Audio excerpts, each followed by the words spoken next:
ညာရှိန်ရွာအစုံကတုတ်တန်တကူထဲမှာလေတူကအေးဆက်ပြီးတိတ်ဆိတ်လို့နေပါတယ်။လေညင်းကတရွက်တွေကိုဖျက်ပြီးတိုးဝင်လာတဲ့အခါမှာတော့ထူးဆန်းတဲ့အတန်တကူကလွင့်ပြန်လာသလိုမျိုးဖြစ်လို့နေတာပေါ့။တရွာလုံးအိတ်ဆက်အနားယူကအိမ်မောကြနေကြပြီဖြစ်တဲ့တကောင်ရန်အရှိန်မှာတော့အောက်လန်းစီယာကြီးဦးဖိုးသိန်းဆိုသူနဲ့သူတပည့်ဇော်လွင်းဆိုတဲ့လူငယ်တယောက်တို့ဟာထူးဆန်းတဲ့အစီအရင်တစ်ခုကိုလှုပ်ဆောင်ကြဖို့အတွက်ထုံးဖို့ရွာရဲ့တုတ်တန်တင်းချိုင်းရှိရာစီကိုဦးတီဗီရှောင်းလို့လာပါတယ်။အမင်္ဂလာရက်ဖြစ်တာကြောင့်ရွာအနောက်ပိုင်းကနေဆွဲဆွဲငင်ငင်ဦးလိုက်တဲ့ခွေးဦးတန်တွေကလည်းလေအဝေးမှာပြန့်နှံ့လို့လာခဲ့တာကြောင့်ကြားရသူတိုင်းအတွက်ကြောရှမ်းစရာဖြစ်လို့နေတာပေါ့။ကောင်းဖြူဖိုးသိန်းရဲ့လို့လော်ကီစီယာရီရဲ့ကြားမှာနာမည်ကြီးနေတဲ့အောက်လန်းစီယာကြီးဦးဖိုးသိန်းကတော့ပတိကြီးနှစ်ကုန်းကိုလဲပင်မှာဆွဲထားပြီးအစီအရင်တွေထည့်ထားတဲ့အိမ်မဲကြီးတစ်လုံးကိုလွယ်လို့ထားပါတယ်။ကောင်းဖြူဖိုးသိန်းလို့ဆိုတဲ့အတိုင်းနှကန်းမွေးပါမကြမ်းဦးကောင်းတစ်ခုလုံး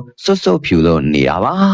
အပေါ်ပိုင်းကိုဗလာချင်းထားတာကြောင့်လဲပင်ကနေရင်ဘက်ခါတီအပြင်းဒီပါထိုးထားတဲ့မှော်အစီအရင်စမအင်းတွေကလည်းအတိုင်းသားမြင်တွေ့လို့နေရတာပေါ့အောင်လန်းစီယာကြီးဦးဖိုးသိန်းဟာအသက်60ကျော်လာပြီးမျက်လုံးတွေကစူးရှာရှာနဲ့အယောင်တောက်ကဟန်ပါပါနဲ့ရှောက်လို့လာပါတယ်။ဦးဖိုးသိန်းရဲ့ဘေးနားမှာတော့လော်ကီပညာရက်တွေကိုအလွန်စိတ်ဝင်စားတဲ့ဇော်လွင်ဟာမိတုပ်ကြီးတစ်ချောင်းကိုကိုင်ကကြောက်ကြောက်နဲ့လိုက်ပါလို့လာတာပေါ့။ဇော်လွင်ဟာအသက်အစိတ်ဝင်းကျင်ရှိလို့နေပြီးအနေငယ်ကြောက်လန့်တတဲ့ထုံးဖို့ရွာရဲ့ရွာသားတအူဖြစ်လို့နေပါတယ်။ဆရာတပည့်နှစ်ယောက်သာခတ်တုတ်တုတ်ရှောက်လာခဲ့ကြရာထုံးဖို့ရွာရဲ့တင်းချိုင်းရှိရာစီကိုရောက်ရှိလို့လာပါတယ်။ရွာရဲ့တင်းချိုင်းကိုရောက်တဲ့အခါမှာတော့ဦးဖိုးသိန်းကတင်းချိုင်းအနေအထားကိုအကဲခတ်ကပြောလိုက်တော့တာပေါ့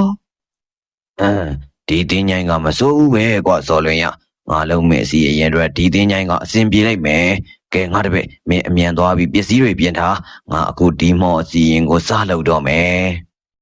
ဦးဖိုးသိန်းကအစီအရင်အတွက်လိုအပ်တာတွေကိုခိုင်းစီလိုနေပါတယ်။အောင်လန်းစီယာကြီးဦးဖိုးသိန်းကမော်ကိုမော်နဲ့ကိုတင်းញိုင်းအစီအရင်တွေပါမကျန်အောင်မြင်ထားတဲ့အောင်လန်းစီယာကြီးဖြစ်တာကြောင့်နာနာဘာဝတရေတစီတွေကိုအယုတ်သေးကိုပိန်းနောင်ရှုပ်သွင်းထားတဲ့အစီအရင်တွေကိုငပြောသည့်အခွန်နွားစားတယ်လို့မျိုးအထူးကျွမ်းကျင်လို့နေပါတယ်။အခုအခါမှာလည်းအောင်လန်းတရေအတိုက်ပြုလုပ်ဖို့အတွက်လိုအပ်တဲ့ပစ္စည်းတွေကိုစီစဉ်ဖို့အတွက်ညွှန်ကြားလို့နေတာပေါ့။မောင်စော်လွင်လည်းတင်းញိုင်းနဲ့ပတ်သက်ပြီးနားမလဲတာကြောင့်မျက်လုံးအဝိုင်းသားနဲ့မိလိုက်ပါတယ်ဆရာကြီးခင်ဗျဒီရွာရဲ့တုတ်တန်ကိုဘာလို့ရွေးရလဲဒီမှာဘလို့အကြောင်းတွေများရှိလို့ပါလဲဦးဘိုသိန်းကရေတံတစ်ချက်ထွက်ပြီးဖြေလိုက်ပါတယ်မင်းကလည်းဘာမှမသိဘူးပဲဒီတုတ်တန်ကကြမ်းတမ်းတဲ့ဝိညာဉ်တွေနဲ့ပြည့်နေတဲ့နေရာ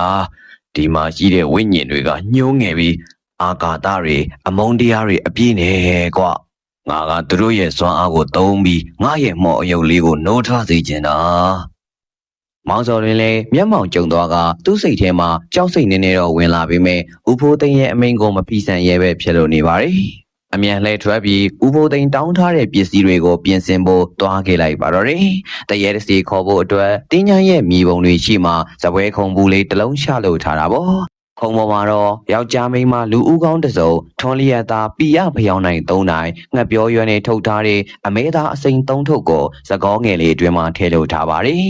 အမဲသားသကောနဲ့ဖျောင်းနိုင်တွေရဲ့အကြားမှာတော့တရေတစီဝိညာဉ်တွေကိုထည့်သွင်းမဲ့ကိုတင်းញိုင်းချွတ်နဲ့ပြုတ်လောက်ထားတဲ့လူချောင်းမော်ရုပ်လေးကိုအင်းချက်ဆွဲကထည့်လို့ထားပါသေးတယ်ဆရာတပည့်နှစ်ယောက်သားပပက်လေးကိုရှီကျိုးနဲ့အဆောင်စီးချထားတဲ့အတွင်းမှာရက်လုံနေပါတယ်။အစီအရင်အတွက်လိုအပ်တာတွေအားလုံးကိုစီစဉ်ပြီးတဲ့အခါမှာတော့အောက်လန်းဆရာကြီးဦးဖိုးသိန်းကတရေတစီဝိညာဉ်တွေကိုခေါ်ဖို့အတွက်ဆိုင်ရာပိုင်ရာပုံကိုယ်တွေကိုခွင့်တောင်းကအာမန်အပြီးနဲ့ကိုတင်းញိုင်းသားကိုကင်ကမန်နန်ကိုစတင်ရွက်ဖက်ပါတော့တယ်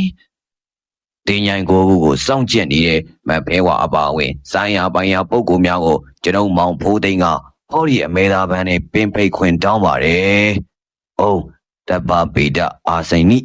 အာနာပြင်းတဲ့ဝိညာဉ်တွေတင်းញိုင်းမြေကထွက်လာကြစမ်းငါရဲ့အမိန်ကိုနာခံကြစမ်းဟိတ်ဆိုဟိတ်တိတ်ဆိုတိတ်အာစီယာရဲ့အမိန် ဆရာကြီးဦးဖိုးသိန်းရဲ့မန်ပါပါနဲ့ရွတ်ဖက်ဆင်းခေါ်လိုက်တဲ့အတန်ကြီးကတုတ်တန်တစ်ခုလုံးကိုဟိန်းထွက်ပြီးပဲ့တင်ထက်လို့လာပါတယ်။ဦးဖိုးသိန်းကမုတ်ဆိုးတူးထောက်ထိုင်ရှာလိုက်ပြီးကိုတင်ញိုင်ဓာတ်ကိုမြေကြီးထဲထိုးဆိုင်ကစောင့်ကြည့်လို့နေပါတယ်။အချိန်ကြာလာတာနဲ့အမျှဦးဖိုးသိန်းရဲ့အောက်လန်းမော်ပညာကအကျိုးတက်ရောက်လို့လာပြီပေါ့။တုတ်တန်ထဲမှာလေတူးဟာပိုပြီးအေးဆက်လို့လာခဲ့ပြီးထူးဆန်းတဲ့အရိပ်တွေကမြေကြီးပေါ်မှာလှုပ်ရှားလာသလိုဖြစ်ပေါ်လို့လာပါတယ်။ရုတ်တရက်လေပြင်းတွေကတိုက်ခတ်လို့လာခဲ့ပြီးတစ်ပင်တွေပါပြင်းပြင်းထန်ထန်လှုပ်ခတ်လို့လာတာပေါ့မြေကြီးအောက်ကငိုကြွေးတံတွေထွက်ပေါ်လာခဲ့ပြီးကြောက်စရာကောင်းတဲ့တရေကြီးတစ်ကောင်ဟာတင်းញိုင်းမြေပုံတွေရဲ့ကြားကနေထွက်ပေါ်လို့လာခဲ့တော့တာပေါ့အဲ့ဒီတရေကြီးရဲ့အရက်ကထမ်းပင်လောက်ကိုရှိလို့နေပါတယ်ကြောက်စရာကောင်းတဲ့မျက်လုံးတွေကနေရဲလုံးတွေကဒေါသမီတွေတောက်လောင်နေသလိုမျိုးဖြစ်လို့နေတာပေါ့ဟေးမင်းတို့တွေဘာလာလောက်ကြတာလဲဒီကနေထွက်သွားကြစမ်းဒီမှာရှိတဲ့တစေတွေကကြမ်းတမ်းတယ်တရေကြီးကိုနှစ်ဖူးတွေဒူးတွေအကောင်လိုက်မြင်လိုက်ရတဲ့ဇော်လွင်းလဲစက်သိန်းအောင်ထသွားခဲ့ပြီးလမ်းဖြန့်လို့နေကအတန်မှကြားလိုက်ရတာကြောင့်ဒူးတွေလည်းတစ်ဆက်ဆက်တုံလို့လာပါတယ်။ဦးဖို့သိန်းကတော့အောက်လန်းဆရာကြီးပြပြမကြောက်တဲ့အပြင်တဟားဟားနဲ့ရေရင်ပြောလိုက်တာပေါ့။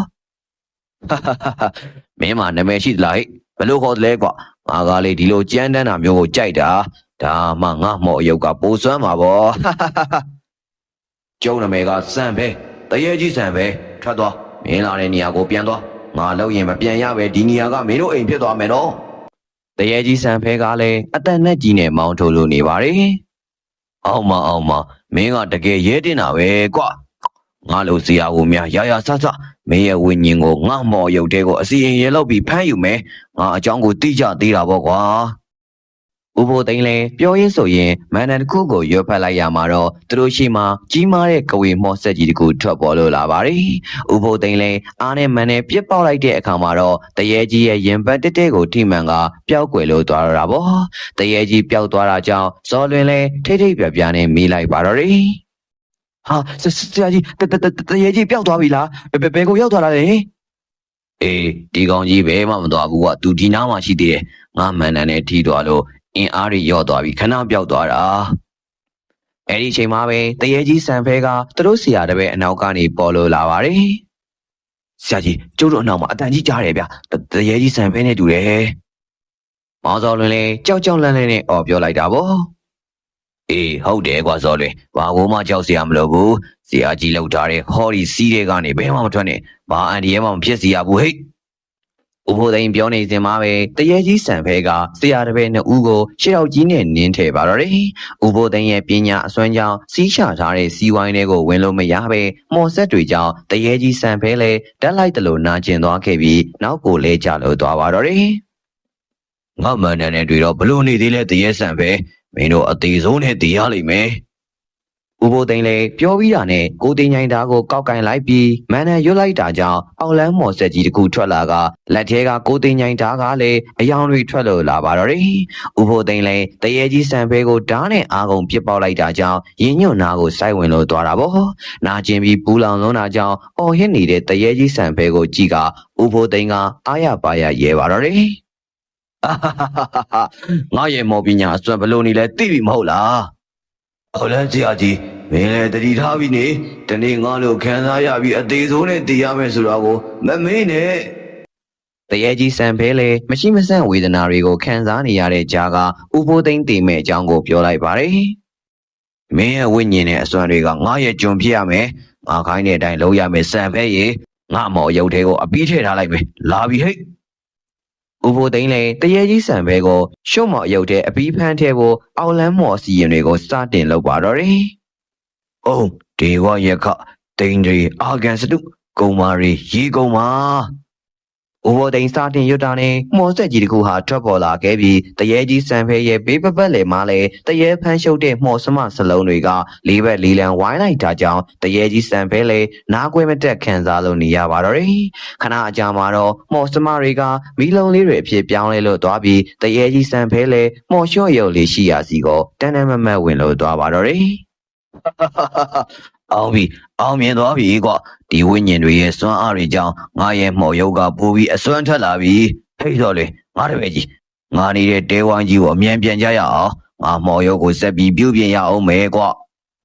ဥဖိုးသိန်းတို့ဆရာတပည့်2ယောက်လည်းတင်းချိုင်းမှစီရင်နဲ့မှော်အစီရင်ပြီးသွားတာကြောင့်ဥဖိုးသိန်းလည်းရွာရဲ့တဲဝိုင်းကြီးအိမ်ကြီးရှိရာကိုပြန်လာခဲ့ကြပါတယ်။အိမ်ရှိရောက်တဲ့အခါမှာတော့ဥဖိုးသိန်းကမောင်စော်လွင်ကိုမှားကြားလို့နေပါတယ်။ဟိတ်စော်လွင်ဒီညငါမော်ပညာကိုဆက်လုပ်မယ်။မင်းအခန်းရှိမှစောင့်နေဘသူ့ကိုမှဝင်မလာခြင်းနဲ့ကြားလား။မောင်စော်လွင်လည်းခေါင်းညှိပြီးကြောက်ကြောက်နဲ့ပြန်ပြေးလိုက်ပါတော့တယ်။ဟုတ်ကဲ့ဆရာကြီးဒီလိုနဲ့တညာလုံးဥဖိုးသိန်းလည်းတရေအတိုက်အောင်လန်းအစီအရင်တွေကိုလှုပ်ဆောင်ပါတော့တယ်။အင်းသွားပြောင်းပြန်ဆွဲမိတာကြောင့်ကန်ဆိုးကျင်တော့ဆရာကြီးဥဖိုးသိန်းလည်းကို့အတက်ကိုစုကသွေးပွက်ပွက်အံပြီးအသေးဆိုးနဲ့တေဆုံးသွားပါတော့တယ်။အဲဒီနောက်တပတ်ကြာပြီးတဲ့အခါမှာတော့ရွာထဲမှာထူးဆန်းတဲ့အရာတွေစတင်ဖြစ်ပေါ်လာတာပေါ့။ဥဖိုးသိန်းကြီးတေဆုံးသွားတဲ့အချိန်ကနေစပြီးရွာသားတွေဟာတဲဝိုင်းကြီးအနီးမှာထူးဆန်းတဲ့အတန်တွေဝီဝီမီတန်တွေကိုကြားလာရပါတယ်။မနက်မိုးလင်းတာနဲ့ရွာသားတွေလည်းအဖြစ်အပျက်ကိုပြောဆိုလိုနေတာပေါ့။ကျုပ်ဆရာကြီးဥဖိုးသိန်းဆုံးပြီးသွားကြတဲ့ကတမျိုးဖြစ်နေတာတတိထားမိလားဗျ။ကျုပ်တို့ထုံးဖို့ရွာကြီးလည်းအေးဆက်ဆက်နဲ့အတော်လေးကိုရှောက်ရှားစရာကောင်းလာပြီ။ဟုတ်တယ်။ငါလည်းအဲ့ဒီလိုပဲခံစားရတယ်။မနေ့ကငါအဲ့ဒီတဲဝိုင်းကြီးကနေဖြတ်သွားတော့ကြောက်စရာကောင်းတဲ့ငိုတန်လို့အော်တန်ကြီးကြားလိုက်ရတယ်။မလေးတွေးကြည့်ရတဲ့ငါချက်သိမ်းထလာပြီ။နင်တို့ကနားနဲ့ကြားတာပဲရှိသေးတယ်။ငါအိမ်ကတဲဝိုင်းကြီးနားမှာဆိုတော့အကုန်မြင်နေရတာ။ငါမြေလေးတော့တစီချောက်လို့အဖျားတွေတက်နေတယ်။အခုထိမပြောက်သေးဘူး။အဲ့ဒီချိန်ရွာကြီးဦးအောင်ထွန်းတယောက်ရွာထဲကိုလှည့်လဲရင်ဒေါ်မြတင်တို့အနီးကိုရောက်လာခဲ့ပါတယ်။ဟေးမင်းတို့ဘာတွေပြောနေကြတာလဲမင်းတို့မျက်နှာတွေလည်းမကောင်းပါလားဘာဖြစ်နေကြတာလဲရွာလူကြီးဦးအောင်ထွန်းကရှောက်လာရင်းနဲ့မေးလိုက်ပါတော့တယ်ဟာရွာလူကြီးရောက်လာတဲ့အတော်ပဲဥဖိုးသိန်းတည်သွားပြီးတဲ့ကကျမတို့အားလုံးကြကြရွရွနဲ့နေရပြီတရေသစီတွေလျှောက်တာကတအားကျန်းလာပြီဒေါ်တင်များလည်းမျက်လုံးပြူပြီးပြန်ပြေးလိုက်ပါတယ်ဥဖိုးသိန်းတည်တာအတော်ကြာပြီလေသူနေခဲ့တဲ့တဲဝိုင်းကြီးတွေမှာဘလို့လုပ်ပြီးတရေရှိမှလဲဒါတိတ်မထူးဆန်းတော့ပါဘူးကြာတကြီးဒီတရေတစီတွေကဥဖိုးသိန်းဖမ်းထားတဲ့ဝိညာဉ်တွေဖြစ်လောက်မယ်ဗျသူတည်သွားတော့သူ့ရဲ့မှော်မှန်တန်တွေအားနေသွားပြီးသူတို့တွေလွတ်ထွက်လာတာဖြစ်နိုင်တယ်သူတို့တရားစကားပြောနေတော့မှပဲရွာတောင်ပိုင်းကကိုမြတ်စိုးတရားရောက်လို့လာပါတယ်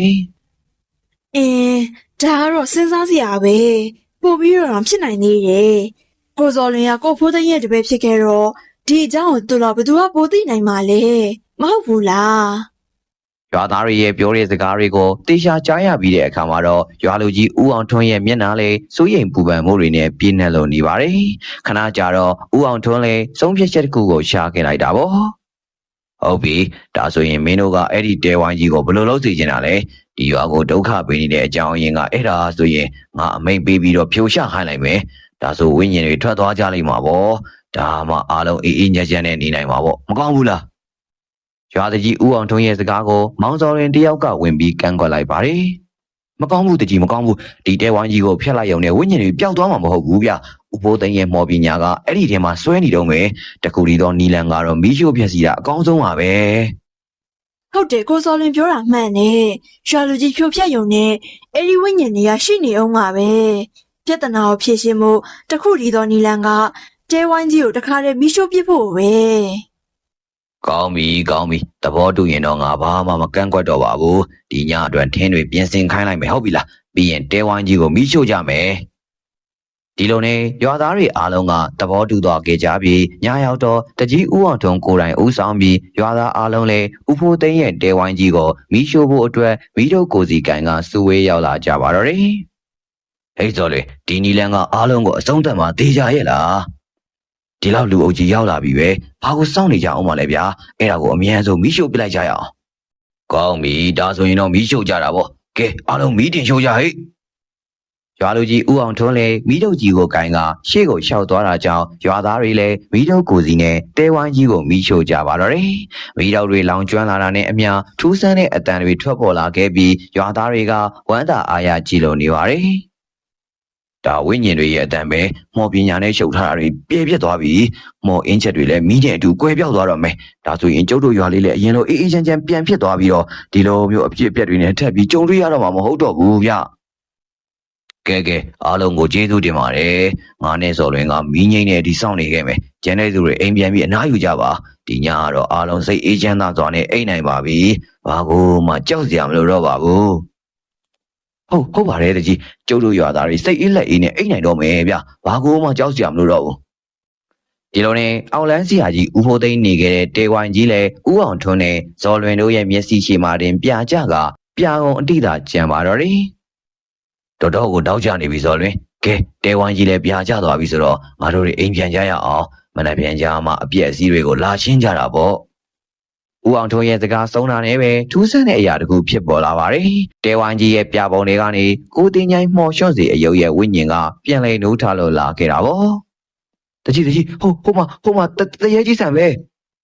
ဟဲ့ကောင်စောလေမင်းပြောတော့တဲဝိုင်းကြီးကိုမီးချိုးလိုက်ရင်တရေစီတွေရဲ့စွမ်းအားပျက်စီးသွားမယ်ဆိုအခုဒီမှာတရေကြီးကနေတဲ့ကောင်ကြီးပါလား။အနောက်ကထမ်းမင်းတွေထက်ကိုရှိနေတယ်ပါလားဟေး။ရွာလူကြီးဦးအောင်ထွန်းလည်းနှလုံးခုန်တန်တွေမြန်နေတဲ့ကြားကနေမောင်စော်လွင်ကိုအပြစ်တင်လို့နေပါတယ်။အဲ့ဒီအချိန်တရေကြီးစံဖဲကလွတ်မြောက်လာပြီဖြစ်တာကြောင့်အားကုန်အော်ရဲလို့နေတော့တာပေါ့။